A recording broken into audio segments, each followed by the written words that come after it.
Meister Eckhart is probably the most important mystic in the tradition of Western religion, and he was described by his contemporaries as the man from whom God hid nothing. Meister Eckhart was a Dominican friar, and he was a theologian and a teacher, but he's most widely remembered and most explicitly remembered for his sermons, which were transcripts or copies or articulations of Meister Eckhart's mystical religious experiences. And the collection of sermons that Meister Eckhart left us is one of the most important legacies in the tradition of Western mysticism. And Western mysticism has always had an uneasy status, an uneasy state in Western religion because of the difficulties in articulating the content of mystical religious experience. It seems that mysticism resists linguistic formulation. Those of us who have ever had a religious experience, who have had a conversion experience or had some illumination about the world, are often frustrated in our attempts to explain it to other people. Meister Eckhart met those problems and to some extent surmounted them. It is for that reason that the legacy of sermons that he leaves us is one of the most important treasures of the Western religious tradition. As close as anyone has ever come to putting mystical experience into words, that's what Meister Eckhart is important for. He is the greatest figure in non-scholastic theology. In other words, he lives between 1260 and 1328, and this is the high point, or one of the, scholasticism is still a mainstream of Western thought. Meister Eckhart, while he understands the tradition of Western scholarship, particularly he understands scholasticism, he's read the great scholastics, has decided to take his own road, a different road. He's decided that logic chopping, as we see in scholasticism, is not sufficient for an understanding of or an apprehension of God's grace and majesty. And so he's decided to take a road that is lonely because he's traveling this road on his own. And he's going to do his best to explain to us what this journey is like, but in the long run, I think he's unable to, because of the fact that mystical experience is intrinsically private. It is not public. It is not like a lectern or a piece of paper or something out in the world of space and time that we can point to and gesture at and easily reach some sort of agreement about. What Meister Eckhart does is gesture at something that no one can talk about. And what is extraordinary about the collection of his sermons is that they are perhaps the most effective set of gestures that we have in the tradition of Western religion. So if you are willing to read him in a charitable way rather than a strictly logic-chopping fashion, I believe that you will get a great deal more out of Meister Eckhart's anti-systematic theology. And I think that you will find it rewarding, particularly if you yourself have had religious intuitions or experiences and run up against the glass prison of language, have found that you were unable to articulate the things that you wanted to say about your religious experience. Meister Eckhart offers us a series of images, a palette of metaphors that we can use, borrow, to talk about our own internal religious experience. And I think that's his greatest achievement. All right. Now, one of the things that is most striking about Meister Eckhart is that he often writes and speaks from God's perspective. In other words, he describes the world as it appears to God, not as it appears to Meister Eckhart. Now, this may be purely a thought experiment on his part. It may be an overweening hubris, or it may actually be the closest you're going to get to finding out what the world looks like from God's perspective. You will have to look at his sermons. But when he says, no, and as he often does, do not look at the world from the perspective you happen to have now, stuck, mired within space and time, as St. Augustine says. He says, step out of space and time. Think about the world as it appears to God. When you do that, your perplexities will be eliminated and your doubts will be satisfied. So he says, although I cannot tell you God's name, although I cannot perfectly articulate God's vision, I can gesture in that direction and give you some inkling as to what liberation from the bounds of space and time would be like. It is because Meister Eckhart characteristically speaks from the perspective of God that he was given the title, the general term, he from whom God hid nothing. And that is an extraordinary and deep title for any man to be given. Now, what he does is gesture towards God because he runs up against the limitations of what language can do. And I would tend to argue that he is one of the greatest prose poets in the tradition of Western religion, because necessarily when someone tries to reach for the core of their being, to reach inward to the soul, and then from the soul to an area, a domain outside of space and time, towards heaven and hell, necessarily one has to have recourse to poetry. Physics, strictly literal speech will not carry you across that. The only possible bridge is the bridge of poetry and metaphor. So Meister Eckhart, although I think he would probably have resisted being termed such, is one of the great religious poets in the Western tradition. The fact that he himself was a cleric and that he might have thought poetry profane should not interrupt our appreciation of his deep and very moving religious poetry. Now, there are a number of things, of kind of characteristic techniques that we see in Meister Eckhart. The first is the use of surprise. After talking at some length about God's love and God's will, a whole series of deep theological speculations along those lines, he finishes up one of his discussions of God's love and God's will by saying, you yourself should try and make your own will consistent with the will of God, and you yourself should try and incorporate God's love into your life. But you should keep in mind the fact that you will not be able to do this through any process of rationality. As Meister Eckhart says, most surprisingly and quite deeply, says, love has no why. Isn't that a beautiful and poetic line? Love has no why. It takes a mystic and a poet, someone that has been meditating on religious issues, to generate fine paradoxes compressed within the domain of one mere sentence, which causes, at least me, to think at some length about the problem that he's gesturing at. I don't have a very clear idea of what love has no why means. On the other hand, at least for me, when I was reading his sermon, I put the book down and sat around and thought about that for a while. It stayed with me for the next day, and I kept thinking about that. What could that possibly mean? At this point in my life, I have no clear knowledge of what that might possibly mean. I have a number of ideas, of suggestions that it's moved me towards, and I think that's the great advantage of Meister Eckhart. He will give you an aphorism, but it won't be pointed and jagged and painful the way the aphorisms of, say, Friedrich Nietzsche are. His aphorisms are exactly in the opposite direction. They move you towards spirituality, towards celestial concerns, and he does it in a way which is slightly baffling and slightly perplexing. Not threatening, but one gets the sense that there's tremendous depth there.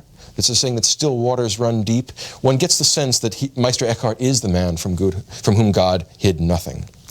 In addition to surprises in his sermons, we're also going to find odd paradoxes. And I think it was Kierkegaard that once said, paradox is that which refreshes man most completely, or that's the one that most reconciles human beings to this world. Well, paradox is the stuff of Meister Eckhart's sermons. He says things like, God's will, when we are finally good, will be the same thing as our will. We will identify and unify our will with God. But he says an interesting thing. You will go seeking God. You will try and unify your will with His. You will not unify your will with God until you completely empty yourself, until you completely eliminate all your mundane, prosaic, this worldly concerns, until you get to the point that St. Augustine had when he had his conversion experience, where he was willing to hold nothing back. Then and only then will your will be consistent with the will of God. So the end of all your longings will be, in some respects, to abolish the self. Right, to leave out all your earthly concerns and direct your soul entirely towards God. This abolition of self is very deep, and it's remarkable the way in which Meister Eckhart phrases it. He says, if you get to the point where God's will and your will are united, amazingly enough, at that point you will ask nothing from God.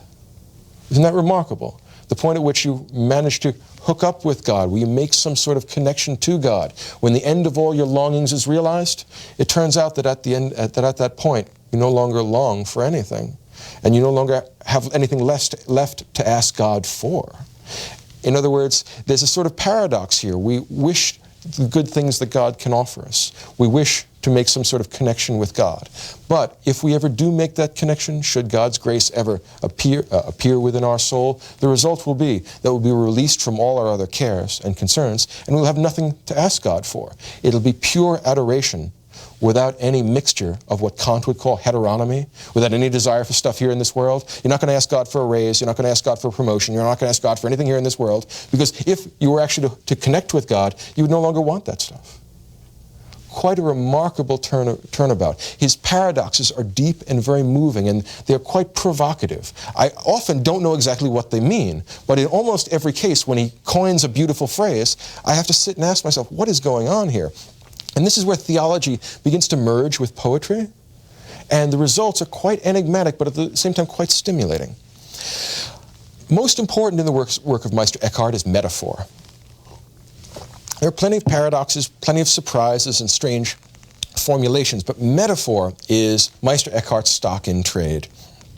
If you are inclined to explain biblical religion to someone, you couldn't start better than by reading Meister Eckhart. Not because it's the most accessible, but rather because it's the most stimulating, and when he coins a good phrase, there is no one better than Meister Eckhart.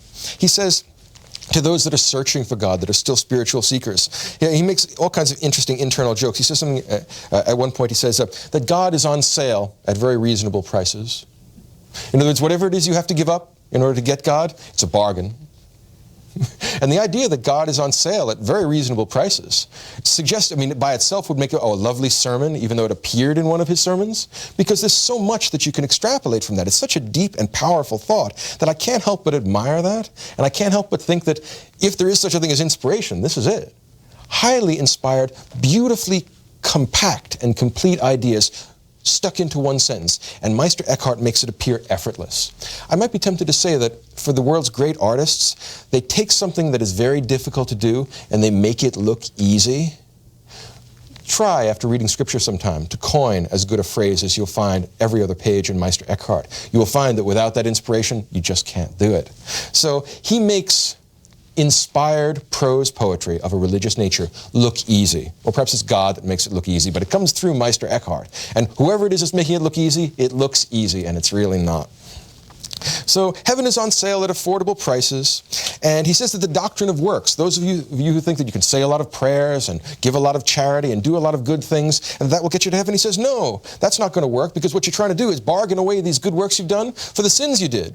In other words, you're trying to get over on God, as if God couldn't figure out which were bigger, your sins or your good works. He says, don't try and make a deal with God, particularly don't try and cheat God, as though you're going to put one over on him. Do not try and be like a merchant trying to sell low and buy high. He says, don't sell anything. Your good works will not make you sanctified in the sight of God. If you want to be sanctified in the sight of God, then stop trying to get over on him. Stop asking for anything. If you really were blessed in God's sight, you wouldn't have any of these prosaic concerns with which to irritate him. There's a sort of light that shines out of Meister Eckhart, and although of course we never see him, you get from the sense from his books that he must have been an enormously charismatic figure. He must have had that sort of magnetism which some religious men have, and as a speaker I can only assume that these were the most moving possible sermons, because it is very clear that he is generating these ideas from some well, some spring inside him. He's not borrowing from a tradition. He's inventing a tradition. He's creating a path. It's unique to him, but he says that all paths of apprehension of God will have certain connections to the path that he himself chose. Now, a final thing we should think about in Meister Eckhart is the fact that he is involved in word magic. We found when we looked at the Bible that there's a great deal of magic connected not just to numbers, but also to words when we examine Scripture. For example, if you think of Esau and Jacob, when they're deciding who it is that's going to inherit from their father, once Isaac gives the blessing to Jacob, even though he's the wrong son, the blessing is said and the word magic has been done. You cannot undo a blessing or a curse. Think about that sort of word magic held over from the Bible. Well, something along those lines is operative in Meister Eckhart. He is doing something very much like magic with words. And the magic he engages in is in some ways, again, an empty use of words. It is a gesture at something. It is not meant to be taken literally, and yet there is a kernel of meaning in it which is somehow independent of the literal phrasing. Consider the following proposition. Meister Eckhart tells us, first of all, that the divine nature has no name. It is obvious that Meister Eckhart is not an atheist. Surely we can't draw that inference. What he is trying to gesture at is the fact that human language is not big enough to accommodate God. So rather than try and create literal speech about God. He says, no, your linguistic capacities are insufficient here. He will use metaphor in particular because metaphor is a particularly paradoxical kind of communication which comes as close as you can to speaking about God. And he says, since God has no name, metaphor is particularly advantageous to the kind of thinking that he wants to do. Not only does he say that God has no name, but in addition, he says in another sermon that God is a word which speaks itself. It's a mysterious kind of an idea. God is a word that speaks itself. And at the same time, it seems that God has no name. If we were trying to do scholastic logic chopping, we would never be able to accept both sentences. They are obviously contradictory. But mysticism is not afraid of contradiction. That is the great strong point and the great weak point of mysticism. They are not bound by the usual rules of logic. It might be perfectly appropriate, as Meister Eckhart gestures at something that can't be said, it might be perfectly proper for him to say, God has no name. We cannot encapsulate him in language. It might also be proper to say that God is the word which speaks itself, and somehow that God is the self-generating reality, right, that generates all the small w words here in this world and all the things to which they gesture. So if you read it in a spirit of charity, if you read it with an openness to the message, and you are not impeded by the strict literal incoherence, I believe you will find Meister Eckhart to be an extraordinarily valuable religious thinker. You have to approach it with a certain degree of openness, and you have to allow for the fact that you're not going to absorb it all the first time through. But it will give you many stimuli which will move you in the direction of intense and serious religious appreciation. And that, I think, is Meister Eckhart's great advantage, and that's what he's trying to do. We find out from him that the divine nature has no name, that God is a word that speaks itself. And in addition to that, we find out that although God has no name, all words come from the Word. Many resonances from St. Augustine here, the connection between the Word and words. Meister Eckhart himself, while he is a mystic, is a master of the entire tradition of Western theology. Certainly he knows Augustine. But he wants to go beyond what you can put in a book. He wants to go beyond the tradition of Western theology and say, instead of that, we have to work out a personal connection to God. And this personal connection to God, while it may be difficult to put into words, is the most important thing that a soul can do. And the most important thing that anyone can do with language is to push people in that direction. You may not be able to give them a perfect sense of what the location of divine grace is, but you can say it's that way rather than this way. You can gesture without speaking directly. I would be tempted to say that if Aquinas is the greatest systematic theologian of Catholicism, I would be tempted to say that Meister Eckhart is the greatest unsystematic theologian of Catholicism, and he glories in his unsystematic theology. Insofar as you can say things about God, Aquinas does a very fine job. But insofar as you can't say things about God, I'm tempted to think that Meister Eckhart does a better job. Right? And it's funny in some ways, because although God is ineffable, God is very hard to characterize or to communicate about. At the same time, we feel a longing to talk about it, and we feel a longing to communicate with people about our deepest religious intuitions. So the problem is, how do we do that? The strictly logical way, insofar as is possible, is the way of Aquinas and the scholastics. But as Meister Eckhart would be proud to tell us, there's more to religion than logic. Perhaps a certain set of images will alter our consciousness and alter our psyche in such a way so that we will be liberated from mere logic. Meister Eckhart then shows us the way out of the labyrinth of words. He says, look, I'll talk to you about this matter, but I'm only talking to you because I can't think of anything better to do. All right? If it were up to me, I would just give it to you wholesale, but only God can do that. As a next best thing, let me tell you about the images and metaphors and ideas that God has inspired me with.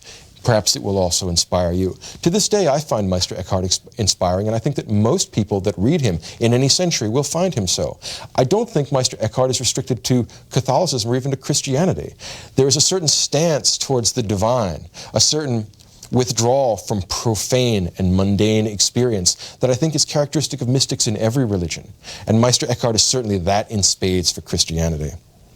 Let me see if I can explain to you some of the details of his unsystematic theology in as systematic a way as it allows for, and perhaps we'll be able to tease out some of the main ideas hidden there. Meister Eckhart fundamentally makes a distinction between God and the Godhead. In German, it's Gott and Gottheit. And what it means is that there's a distinction between God conceived of as the creator, the source of all the world around us. That we can almost kind of talk about in a way. That's where Aquinas' doctrine of analogies will start to take effect and be useful. We can talk about God.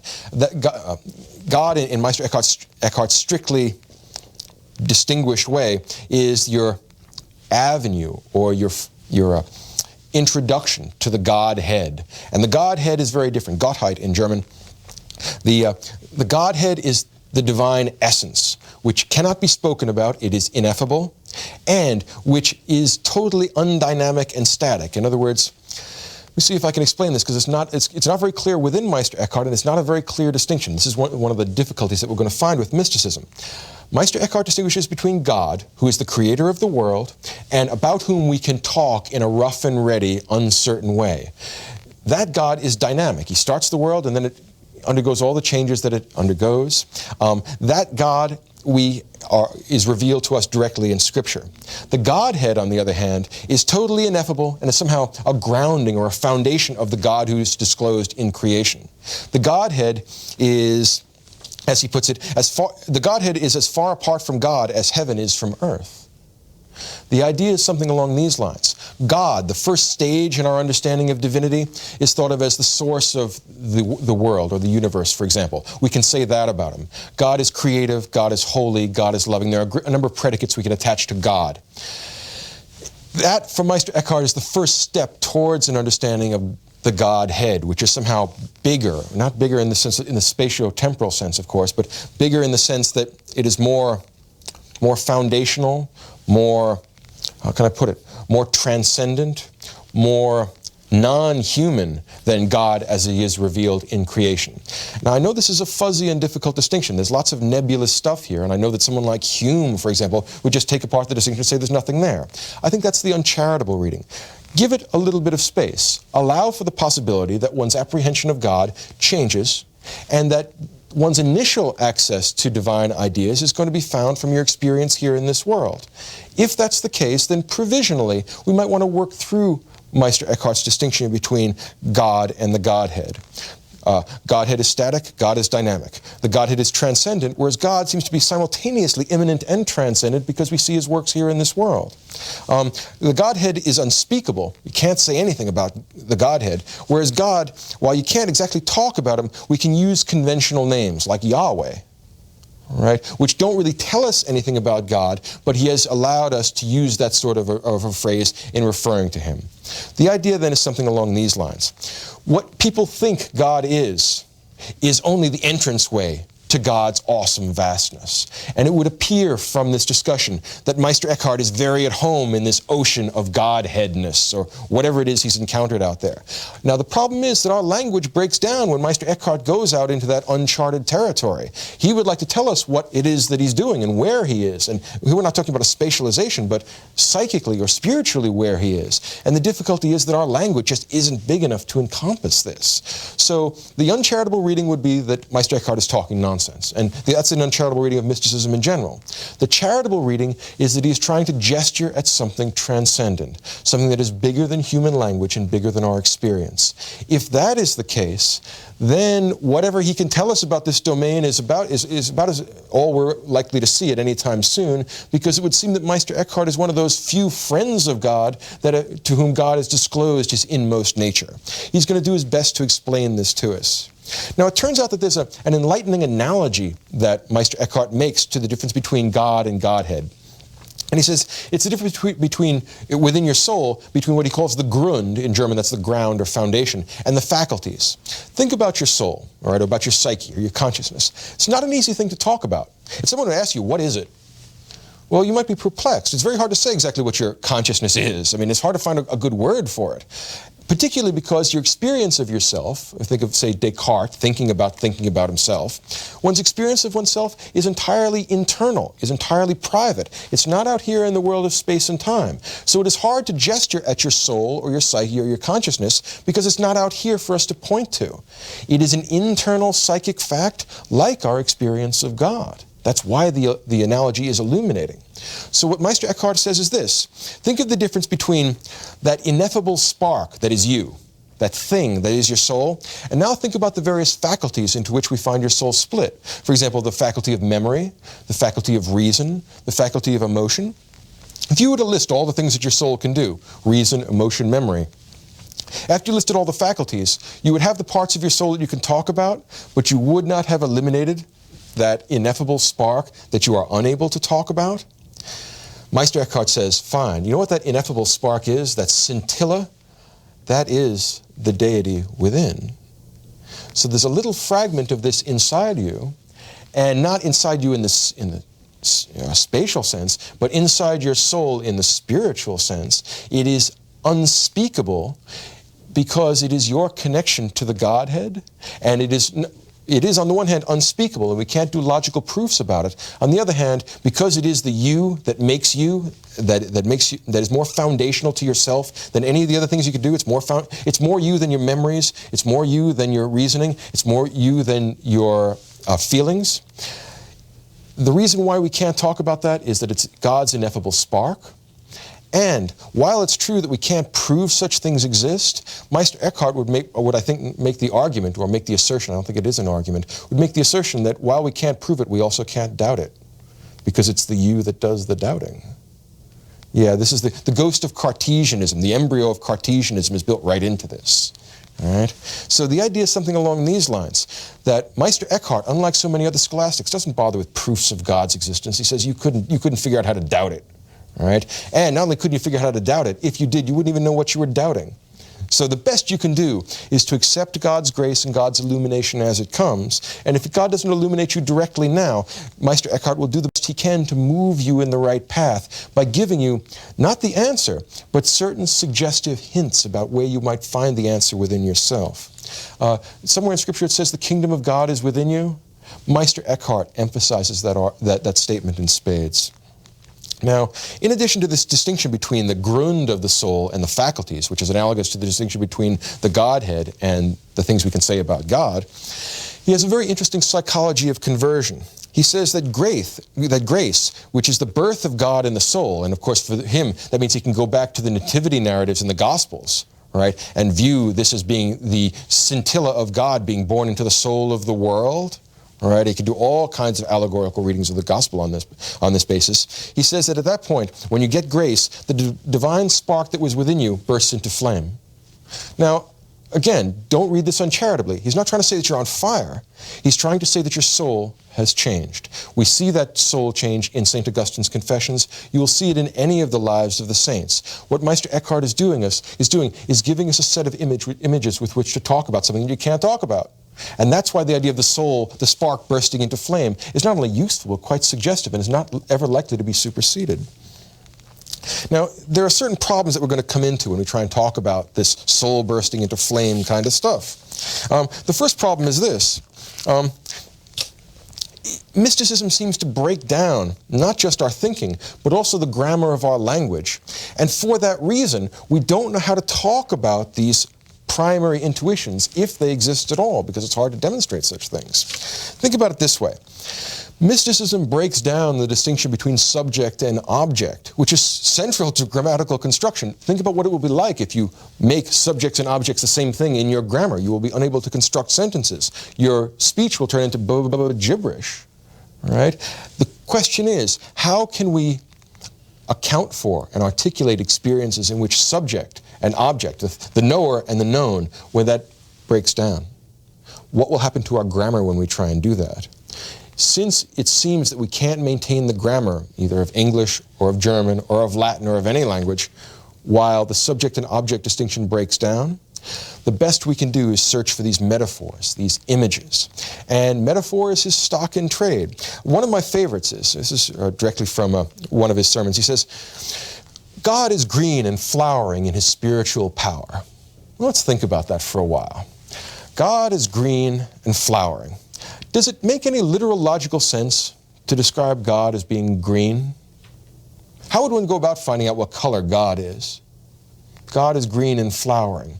Well, clearly we're not to take that as that's the color of God, but rather green is connected with our experience of life and regeneration, and it's not a statement about the color of God, even though it literally says God is green and flowering. What it is a statement that makes an analogy between something you have experienced and something you have not, and says it participates in that in some nebulous and uncertain way. That's what's important about Meister Eckhart. He's making gestures, not giving you literal speech.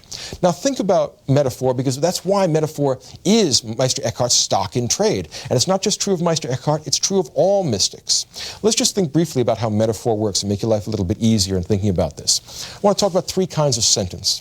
The first sentence will be, my eye is my eye. I hope that's not controversial. My eye is indeed my eye because it's an identity. What else would my eye be but my eye? There's no doubt about that. Now consider a simile. My eye is like a window. Well, we have a window there, and there's a sense in which my eye is like a window, right? It gives me access to the outside world. I can see things through it. There are lots of analogies that I might make, but the point is that we use like or as in that simile.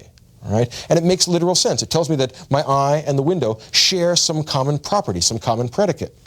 Now let's move to a third sentence, and this is what's important about this. Let's consider how metaphor works. Let's consider the statement that my eye is a window. Now, my eye is a window is a very different statement from my eye is like a window. This is why they taught you the difference in 4th grade between similes and metaphors. While it didn't seem to be important to you at the time, it is of great logical significance because similes make logical sense. My eye and the window share a certain property. That's intelligible. To say that my eye is a window, if you take that literally, is nonsense. I mean, I don't have a window in the front of my head, and there's not an eye on the side of this building. On the other hand, although it is literally speaking, strictly speaking, nonsensical to say that my eye is a window, my point is that this is meaningful nonsense. That's what's important about metaphor. Metaphor, by virtue of its very logical structure, because it doesn't use like or as, always attributes identity to two things that have the property of not being identical. That's what makes a metaphor a metaphor. That's why your teacher in 4th grade told you the difference. Key thing here is that if you want to be strictly logical, you have to use similes. As soon as you move from simile to metaphor and you drop out that like or as, you are literally speaking nonsense. The point is that mystics, being the brave men they are not afraid of speaking nonsense if it is meaningful, communicative nonsense. And this, of course, is the nightmare of the logicians, right? The fact that nonsensical utterances like my eye is a window should communicate stuff to people, right? This is going to have logicians forever after tearing out their hair. All right? This is why poetry and theology will never ultimately be logical, or one of the reasons why they'll never ultimately be logical, because metaphor is built right into them. All right? So the idea here is that metaphor is always communicative nonsense, and that the tradition of Western religion is built around certain key metaphors. All right? And although, strictly speaking, these metaphorical utterances do not make logical sense, they communicate something, and they communicate something, what they communicate, I would say, is polyvocal. What I mean by that is that a statement like 2 plus 2, that only indicates one thing to you. I'll call that univocal. It's 2 plus 2 is 4, tells you what that addition problem amounts to. Metaphors speak with more than one tongue. They speak with more than one voice. They are polyvocal. They move you in various intellectual directions without giving you one and only one answer. Mathematics is univocal. The world of metaphor is polyvocal. That is why this is so profound. That is why this is still so moving and so stirring. The polyvocal metaphors keep talking to us from different perspectives in different voices, all saying in some ways the same thing. The problem is we strain to hear what they're saying, and we can almost figure it out, but not quite. The point at which you completely make the metaphors fit together is the point at which you receive divine grace, and at that point you realize that metaphors, like other words, can't quite do the job. Now, if we take these ideas about metaphor, from here I want to move to some of Meister Eckhart's metaphors and just look at them in detail. I like the metaphor of God being green and flowering, but how about this one? And this also harks back to what I said in the beginning of the lecture, that Meister Eckhart often speaks from God's perspective, which is a remarkable trick if you can do it. He said, the eye with which I see God is exactly the same eye with which God sees me. My eye and God's eye are one and the same. One seeing, one knowledge, and one love. That's deep. That's profound. I am not entirely certain literally what it means. I mean, if you consider the fact that, well, God doesn't have a body, one assumes, so he doesn't have an eye, one assumes.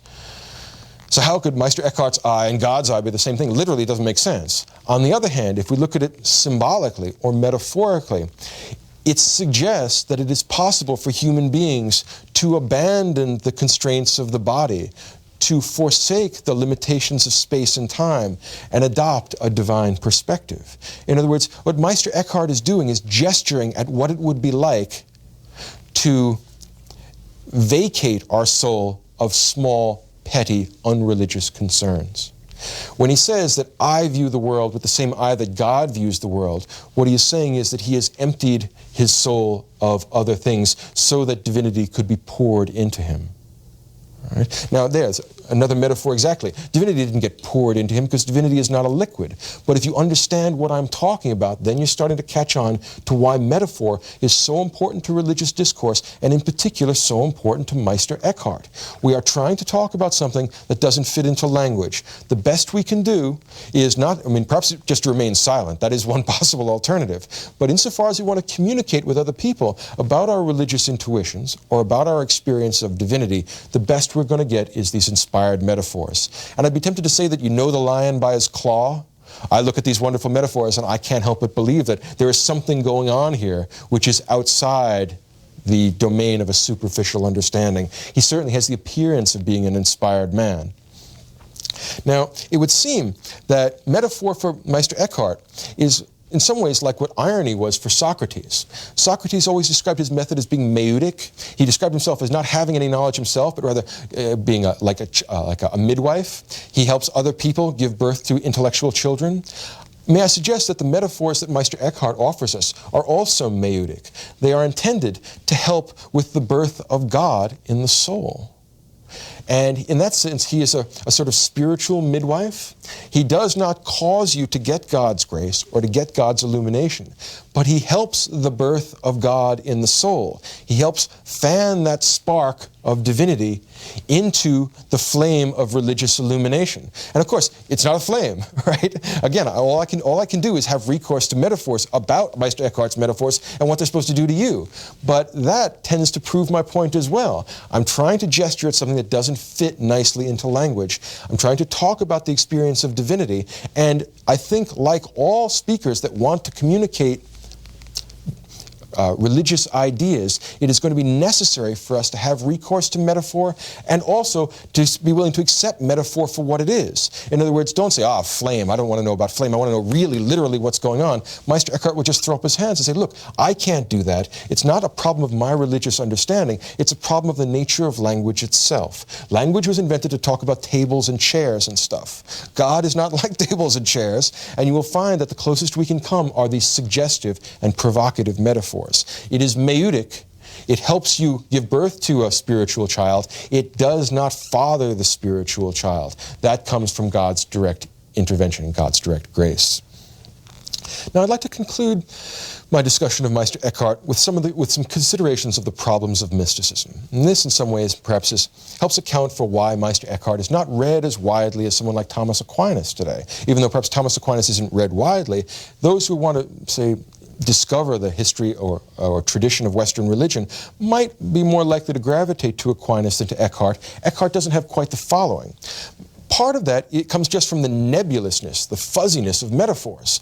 All mystics have the same problem in every religion and in every case. You can't quite figure out what they're talking about. If you ask them, they'll give you some beautiful poetic metaphor. If you're willing to accept that, okay, then you have a big, beautiful poetic metaphor. If you're not willing to accept that, they can't tell you anything. Those of us who are intellectually tough-minded, like logic chopping, and who like strictly linear analysis, are going to find this unsuccessful. It is certainly tempting to be uncharitable and go behaviorist about this and say, look, whatever you're talking about, if it's an internal, special psychic experience that no one can utter, stop uttering it to me because I don't understand what you're talking about. That's what I would call a kind of flat-headed, unmetaphorical, unpoetic reading of Meister Eckhart. And I can see how that would be tempting because it is hard to figure out exactly what he's gesturing at. What exactly is the difference between God and the Godhead? I myself don't know, and I've read this book a lot of times. I have some ideas about what it might be connected to, but if you had asked me literally in a sentence to tell you what the difference is, I can't. I don't think Meister Eckhart can either. I don't know that that is necessarily a problem. It depends on what you expect from religion and what you expect from religious discourse.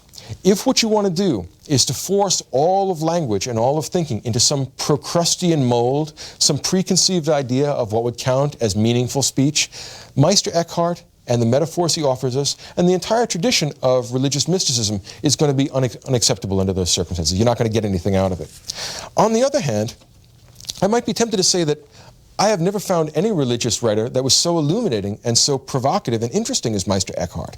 What I like best about him in some ways, this is sort of an apology for someone that I happen to like, what I like best about him is the fact that he makes me think about things that I would never have thought about myself. And he has such a gift of poetic metaphor that I don't see how anybody can remain immune to the attractions and the beauty of this. The first big breakthrough I made with Meister Eckhart, the first time that I really felt like he had told me something, I tried to explain it to my students back at Princeton, and it fell flat because I didn't have the words. Let me just take Meister Eckhart's words and see if you understand what he's driving at. See if you see the attraction of this. Meister Eckhart said in one of his sermons that I've never had God speak to me, and I guess that's in some ways kind of reassuring, right? That God never talked to him directly. I mean, prophecy is, let's restrict that to the Old Testament. I mean, I feel better that someone should believe in God but not have direct intervention. That would make me a little nervous. But he said, although God has never spoken to me, I have occasionally heard God clear his throat, like someone announcing his presence in a room without uttering anything. That is a remarkably deep image. That just knocked me over. I closed the book for the day. I spent all day thinking about God clearing his throat. And the more I thought about it, the more I thought that that is the best image I have ever heard for everyday people experiencing God somehow in the world. And insofar as I've ever had any religious understanding, it has come very close to that. In other words, if I ever tell you that God talks to me, lock me up, right? Because I'm pretty far out there. But if I say that I've had some sort of intuition about the world, or I sensed some sort of divine presence as though it were being announced, but not with words, but with the clearing of a throat, that is a remarkably deep and protean and powerful image. And if you get nothing else out of Meister Eckhart, go back and look at those metaphors, because they are illuminating in a way that no scholastic logic chopping could ever hope to be. 1,000 books of logic are never going to tell you about God clearing his throat. I can't imagine anything that would be, if not more persuasive or convincing, because what are you being persuaded of? I don't know. What are you being convinced of? I don't know. But I do know that it makes me think about divine matters. It makes me think about the various ways in which God might make himself manifest. And as I understand it, that is Meister Eckhart's point. So if I could ask you to read Meister Eckhart in a charitable state of mind, in other words, do not do scholastic logic chopping, do not insist on a positivistic conception of language when you read this, because you'll find it worthless. But if you are willing to give to this text, if you are willing to break through ritual and formalism towards some sort of direct apprehension of God, well, I think that's the best you can possibly expect out of something like this text. It is not to everyone's taste because of its metaphorical and poetic and mystical tendencies, but on the other hand, for those of you that find it valuable, I think you will find it one of the most valuable texts in the Western tradition. Now, I'll just close with this observation. It should not be surprising that before he died, Meister Eckhart was accused of heresy. Not at all surprising, because anyone who has direct religious illumination, who claims to be able to dispense with ceremonies and rituals and have direct apprehension of even God's clearing his throat is quite a remarkable achievement. Well, he's accused of heresy, and he defends himself vigorously. He says, no, I am in fact God's faithful servant, and I meant nothing heretical. You just don't understand what it is I've been saying. And that's actually probably the most plausible reading of this. Imagine strict logic-chopping theologians trying to turn this into Orthodox Catholicism. It'll be very hard to do. But Meister Eckhart defended himself vigorously against the charge of heroism, and he emphasized that, and I'll close with this quote because it encapsulates Meister Eckhart's stance very nicely. He said, "You should not confine yourself to just one matter of devotion, since God is to be found in no particular way. That is why they do him wrong who take God in just one particular way. They take the way rather than God."